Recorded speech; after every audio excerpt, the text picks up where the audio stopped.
Hello mga kaibigan, mga kabarangay, ito po, nagpagawa po tayo ng swimming pool kay Cap Abuen. Ito po ay para sa susunod darating na summer. Pahiram po natin sa mga kababayan natin sa 35. Yung mga ito, new project po, 2023. Ang presyo po nito ay 15,000 po. Para po kahit paano hindi na po lalayo yung mga kaibigan natin diyan na markila pa ng resort.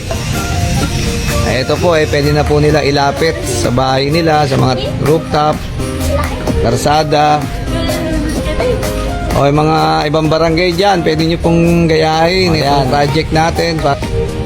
Si Cap Abuen lang po ang hanapin niyo diyan.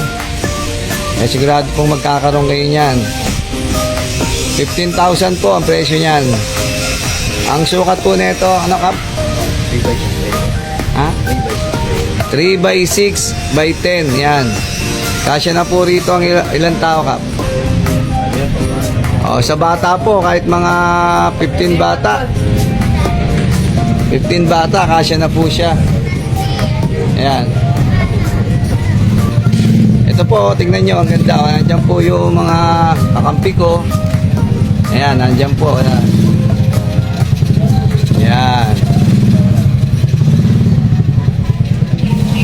Ito po yung loob. Ayan. Tubig na lang po kailangan niya. Marami na po tayo mapapasaya na mga kalugar natin sa barangay. Ayan po. Ganda po. Ganda.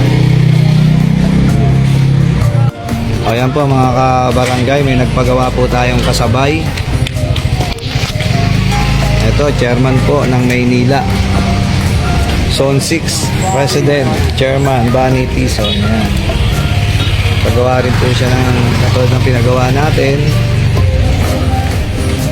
Para sa mga kababayan niya rin sa kanyang barangay. Ayan, ito po yung pagbuo. Ayan.